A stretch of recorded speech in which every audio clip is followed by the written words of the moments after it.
നമസ്കാരം. അക്രമകാരികളായ തെരുവുനായകളെ കൊല്ലാമെന്ന് സുപ്രീം കോടതിയുടെ ചരിത്രവിധി വന്നിട്ട് 3 ആഴ്ച. കോടതിയെ പേടിയാണെന്ന് പറഞ്ഞ് കപടമൃഗസ്നേഹികൾക്കും വാക്സിൻ വ്യാപാരികൾക്കും മുന്നിൽ വാലാട്ടി നിന്ന സർക്കാരുകൾ ഇനിയെങ്കിലും ജോലി ചെയ്യുമെന്ന് കരുതി. പക്ഷേ സംസ്ഥാനത്തൊട്ടാകെ മനുഷ്യരെ പേപ്പട്ടികൾ ഉൾപ്പെടെ ഓടിച്ചിട്ട് കടിക്കുമ്പോഴും അനക്കമില്ല. 6 മാസം കഴിഞ്ഞു. ആശുപത്രികളിലും സ്കൂളുകളിലും വഴികളിലും തദ്ദേശ സ്ഥാപനങ്ങളുടെ തിണ്ണയിലും വരെ പട്ടി പെറ്റുകിടക്കുകയാണ്. ശരിക്കും എന്താണ് സർക്കാരിന്റെ പ്രശ്നം? അങ്ങനെ ഒരു കോടതി ഉത്തരവില്ലേ? വ്യാജ വാർത്തയായിരുന്നോ? അല്ലെങ്കിൽ എന്തിനാണ് കോടതി വിധിയെ മറ്റൊരു തൂഫാനാക്കുന്നതിന് പകരം സർക്കാർ നിഷ്ക്രിയമായിരിക്കുന്നത്? ന്യൂസ് ടൈം ആരംഭിക്കുന്നു. ആദ്യം പ്രധാന തലക്കെട്ടുകൾ. ഭാര്യയെ മർദ്ദിച്ചെന്ന പരാതിയിൽ കേസെടുത്ത BJP തൃശൂർ ജില്ലാ പ്രസിഡന്റ് AR ശ്രീകുമാറിന്റെ അറസ്റ്റ് താൽക്കാലികമായി തടഞ്ഞ് കോടതി. ജാമ്യാപേക്ഷയിൽ വിധി പറയുന്നതുവരെ അറസ്റ്റ് ചെയ്യരുതെന്ന് തൃശൂർ ജില്ലാ കോടതി. എറണാകുളം ജില്ലയിൽ പനിബാധിതരുടെ എണ്ണം ആശങ്കയുണർത്തുന്ന രീതിയിൽ വർദ്ധിക്കുന്നു. കഴിഞ്ഞ 5 ദിവസത്തിനിടെ സർക്കാർ ആശുപത്രികളിൽ മാത്രം 4000-ലധികം പേരാണ് ചികിത്സ തേടിയെത്തിയത്. തട്ടിപ്പ് കേസിൽ അറസ്റ്റിലായ KGF സ്വാമിക്കെതിരെ മറ്റൊരു കേസ് കൂടി. വിദേശ പഠനത്തിനായി വിദ്യാഭ്യാസ വായ്പ ശരിയാക്കി നൽകാമെന്ന് വിശ്വസിപ്പിച്ച് യുവതിയിൽ നിന്ന് 2 ലക്ഷത്തിലേറെ രൂപ തട്ടിയെടുത്തെന്ന പരാതിയിലാണ് പുതിയ കേസ്. വിശദമായ വാർത്തകളിലേക്ക്. ഭാര്യയെ മർദ്ദിച്ചെന്ന പരാതിയിൽ കേസെടുത്ത BJP തൃശൂർ ജില്ലാ പ്രസിഡന്റ് AR ശ്രീകുമാറിന്റെ അറസ്റ്റ് താൽക്കാലികമായി തടഞ്ഞ് കോടതി. മുൻകൂർ ജാമ്യാപേക്ഷ പരിഗണിക്കുന്നതിനിടെയാണ് ജാമ്യാപേക്ഷയിൽ വിധി പറയുന്നതുവരെ അറസ്റ്റ് ചെയ്യരുതെന്ന് തൃശൂർ ജില്ലാ കോടതി നിർദ്ദേശിച്ചത്. ഭാര്യ നൽകിയ ഗാർഹിക പീഡന പരാതിയെ തുടർന്ന് ജാമ്യമില്ലാ വകുപ്പുകൾ ചുമത്തി കേസെടുത്ത BJP തൃശൂർ ജില്ലാ പ്രസിഡന്റ് AR ശ്രീകുമാറിന്റെ അറസ്റ്റ് താൽക്കാലികമായി തടഞ്ഞ് തൃശൂർ ജില്ലാ കോടതി. മുൻകൂർ ജാമ്യാപേക്ഷ പരിഗണിക്കുന്നതിനിടെയാണ് ജാമ്യാപേക്ഷയിൽ അന്തിമ വിധി വരുന്നതുവരെ പ്രതിയെ അറസ്റ്റ് ചെയ്യരുതെന്ന് കോടതി നിർദ്ദേശിച്ചത്. വീട്ടിലെത്താൻ വൈകിയതിനെ ചൊല്ലിയുണ്ടായ തർക്കത്തിനിടെ ശ്രീകുമാർ തന്നെ മർദ്ദിച്ചതായാണ് ഭാര്യ പോലീസിൽ നൽകിയ പരാതിയിൽ ആരോപിച്ചിരിക്കുന്നത്. ഇതിന്റെ അടിസ്ഥാനത്തിലാണ് പോലീസ് ജാമ്യമില്ലാ വകുപ്പുകൾ ഉൾപ്പെടെ ചുമത്തി കേസെടുത്തത്.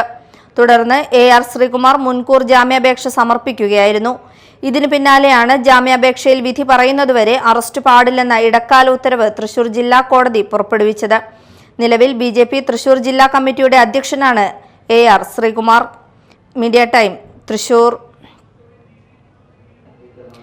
കൊടുങ്ങല്ലൂർ BJP ജില്ലാ പ്രസിഡന്റിനെതിരായ ഗാർഹിക പീഡന കേസിൽ മന്ത്രി OJ ജനീഷ് ഇടപെട്ടിട്ടില്ലെന്ന LDF നേതാക്കളുടെ ആരോപണത്തിനെതിരെ കോൺഗ്രസ് രംഗത്ത്. പരാതിക്കാരിയുടെ പരാതിയിൽ മന്ത്രി ഇടപെട്ടിരുന്നു എന്നും LDF നേതാക്കളുടെ ആരോപണങ്ങൾ ജനങ്ങളെ തെറ്റിദ്ധരിപ്പിക്കുന്നതാണെന്നും കോൺഗ്രസ് നേതാക്കൾ വാർത്താ സമ്മേളനത്തിൽ ആരോപിച്ചു. BJP ജില്ലാ പ്രസിഡന്റിനെതിരായ ഗാർഹിക പീഡന കേസിൽ മന്ത്രി OJ ജനീഷ് ഇടപെട്ടില്ലെന്ന LDF നേതാക്കളുടെ ആരോപണങ്ങൾ അടിസ്ഥാനരഹിതമാണെന്ന് കോൺഗ്രസ് നേതാക്കൾ വാർത്താക്കുറിപ്പിൽ അറിയിച്ചു. പരാതിക്കാരി ബന്ധപ്പെട്ടതിനെ തുടർന്ന് മന്ത്രി OJ ജനീഷ് ADGPയുമായി സംസാരിച്ചിരുന്നുവെന്നും തുടർന്ന് കൊടുങ്ങല്ലൂർ DYSPയുടെ നേതൃത്വത്തിൽ പരാതിക്കാരിയുടെ മൊഴിയെടുത്ത് കേസ് രജിസ്റ്റർ ചെയ്തതായും വാർത്താക്കുറിപ്പിൽ പറയുന്നു. താലൂക്ക് ആശുപത്രിയിൽ പരാതിക്കാരിക്ക് നേരിട്ടതായി പറയപ്പെടുന്ന മോശം അനുഭവത്തെക്കുറിച്ച് അന്വേഷിച്ച് ആവശ്യമായ നടപടി സ്വീകരിക്കാൻ മന്ത്രി ശുപാർശ ചെയ്തതായും കോൺഗ്രസ് നേതൃത്വം വ്യക്തമാക്കി. അതേസമയം കൊടുങ്ങല്ലൂരിൽ LDFും BJPയും തമ്മിലുള്ള രാഷ്ട്രീയ ബന്ധങ്ങളെക്കുറിച്ച് ഗുരുതര ആരോപണങ്ങളും കോൺഗ്രസ് ഉയർത്തി. നിയമപരമായ നടപടികളിലാണ് കോൺഗ്രസിനും UDFിനും വിശ്വാസമെന്നും കേസിൽ എന്തെങ്കിലും വീഴ്ച ഉണ്ടായാൽ ശക്തമായ ഇടപെടൽ ഉണ്ടാകുമെന്നും കോൺഗ്രസ് നേതാക്കളായ ES Sabu, PV Ramanan, KP Sunilkumar എന്നിവർ വാർത്താക്കുറിപ്പിൽ അറിയിച്ചു. Media time Kodungallur.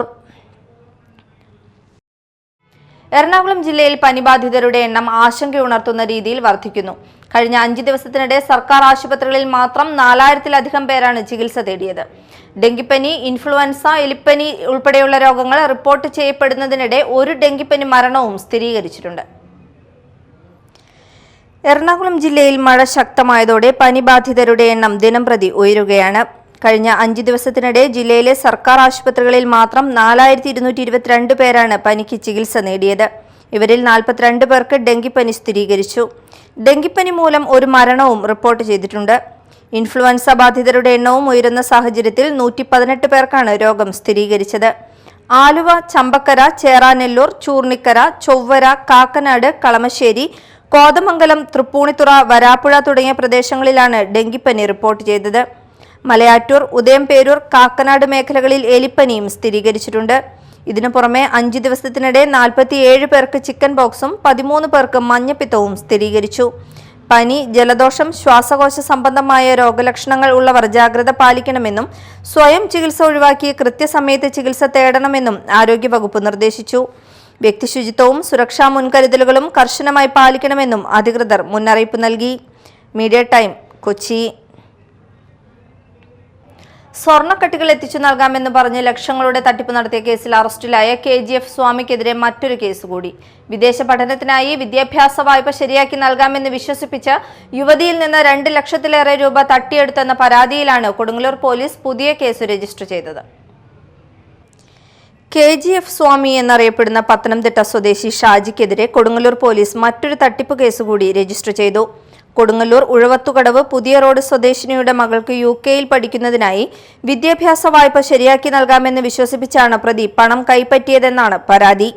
2025 ഒക്ടോബർ 15 മുതൽ 2026 ഏപ്രിൽ 29 വരെയുള്ള കാലയളവിൽ ബാങ്ക് അക്കൗണ്ട് വഴിയും നേരിട്ടും പല തവണകളായി 2,19,140 രൂപ പ്രതി തട്ടിയെടുത്തതായാണ് പോലീസിന് ലഭിച്ച പരാതി. പരാതിയുടെ അടിസ്ഥാനത്തിൽ അന്തർജില്ലാ തട്ടിപ്പ് സംഘത്തിലെ കണ്ണിയായ KGF സ്വാമി എന്നറിയപ്പെടുന്ന ഷാജിക്കെതിരെ കൊടുങ്ങല്ലൂർ പോലീസ് കേസ് രജിസ്റ്റർ ചെയ്ത് അന്വേഷണം ആരംഭിച്ചു. സ്വർണ്ണഖനിയിൽ നിന്ന് നേരിട്ട് സ്വർണ്ണക്കട്ടികൾ എത്തിച്ചു നൽകാമെന്ന് വിശ്വസിപ്പിച്ച് ലക്ഷക്കണക്കിന് രൂപയുടെ തട്ടിപ്പ് നടത്തിയ കേസിൽ പ്രതി കഴിഞ്ഞ ദിവസമാണ് അറസ്റ്റിലായത്. ഇതു സംബന്ധിച്ച വാർത്ത പുറത്തുവന്നതോടെയാണ് സമാന രീതിയിൽ തട്ടിപ്പിനിരയായ പരാതിക്കാരി പോലീസിനെ സമീപിച്ചത്. കൂടുതൽ പരാതിക്കാരുണ്ടോ എന്നതടക്കമുള്ള കാര്യങ്ങളും പോലീസ് അന്വേഷിച്ചു വരികയാണ്. Media time, Kodungallur. പൊയ്യ വടക്കേ പൂപ്പത്തി ഗ്രാമീണ വായനശാലയുടെ നേതൃത്വത്തിൽ ഉന്നത വിജയം നേടിയ വിദ്യാർത്ഥികളെ അനുമോദിച്ചു. പൊയ്യ ഗ്രാമപഞ്ചായത്ത് പ്രസിഡന്റ് ഔസേപ്പച്ചൻ ജോസ് ഉദ്ഘാടനം ചെയ്തു. കാരണം മാതാപിതാക്കളുടെ ഇഷ്ടങ്ങളും നമ്മളുടെ ഇഷ്ടങ്ങളൊക്കെ തമ്മിൽ ചിലപ്പോൾ ഒരു ക്ലാഷിനും സാധ്യതയൊക്കെയുള്ള കാര്യങ്ങളാണ്. കാരണം നമ്മുടെ ഈ പുതിയ കാലഘട്ടത്തിൽ എന്റെ മുമ്പിൽ ഇരിക്കുന്ന നിങ്ങൾ ഓരോരുത്തരും പുതിയ ഒരുപാട് പഠന മേഖലകളെ തിരഞ്ഞെടുക്കാൻ ആഗ്രഹിക്കുന്ന ആളുകളാണ്. നമ്മളൊക്കെ പഠിച്ചു വളർന്ന കാലത്ത് പല ഡിഗ്രി കോഴ്സുകൾക്കാണ് എന്നും സുപരിചിതമായ കുറെ ഡിഗ്രി കോഴ്സുകളല്ലാതെ മറ്റു കോഴ്സുകളൊന്നും നമ്മുടെ നാട്ടിലുണ്ടായിരുന്നില്ല. വായനശാല പ്രസിഡന്റ് CK പുരുഷോത്തമൻ, പഞ്ചായത്ത് അംഗങ്ങളായ PV Arun, Girija Vamanan, CN Sudharjunan, block panchayat അംഗം ബൈജു തോമസ്, വായനശാല ഭാരവാഹികളായ PM Radhakrishnan, MP Dileep, advocate Mohandas, PP Rajan എന്നിവർ സംസാരിച്ചു. പുത്തഞ്ചിറ പാതുവയിൽ വിശുദ്ധ അന്തോണിസിന്റെ തിരുനാൾ ആഘോഷിച്ചു. ഫാദർ മൈക്കിൾ ഈരാളി തിരുനാൾ ദിന ചടങ്ങുകൾക്ക് മുഖ്യ കാർമ്മികത്വം വഹിച്ചു.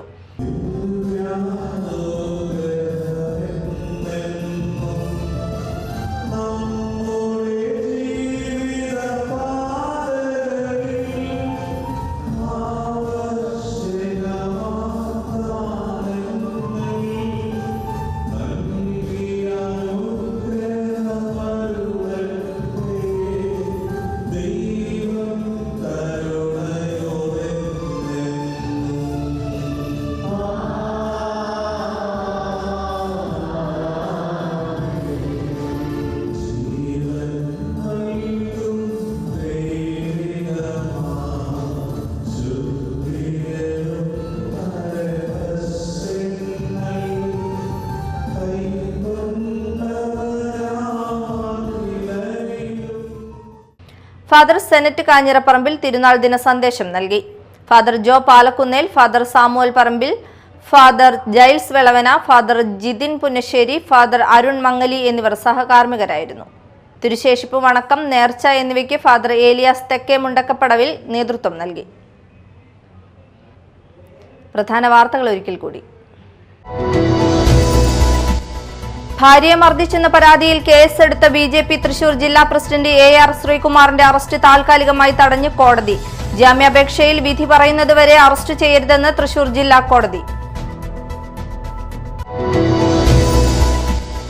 എറണാകുളം ജില്ലയിൽ പനിബാധിതരുടെ എണ്ണം ആശങ്കയുണർത്തുന്ന രീതിയിൽ വർദ്ധിക്കുന്നു. കഴിഞ്ഞ 5 ദിവസത്തിനിടെ സർക്കാർ ആശുപത്രികളിൽ മാത്രം 4000-ലധികം പേരാണ് ചികിത്സ തേടിയെത്തിയത്. തട്ടിപ്പ് കേസിൽ അറസ്റ്റിലായ KGF സ്വാമിക്കെതിരെ മറ്റൊരു കേസ് കൂടി. വിദേശ പഠനത്തിനായി വിദ്യാഭ്യാസ വായ്പ ശരിയാക്കി നൽകാമെന്ന് വിശ്വസിപ്പിച്ച് യുവതിയിൽ നിന്ന് 2 ലക്ഷത്തിലേറെ രൂപ തട്ടിയെടുത്തെന്ന പരാതിയിലാണ് പുതിയ കേസ്.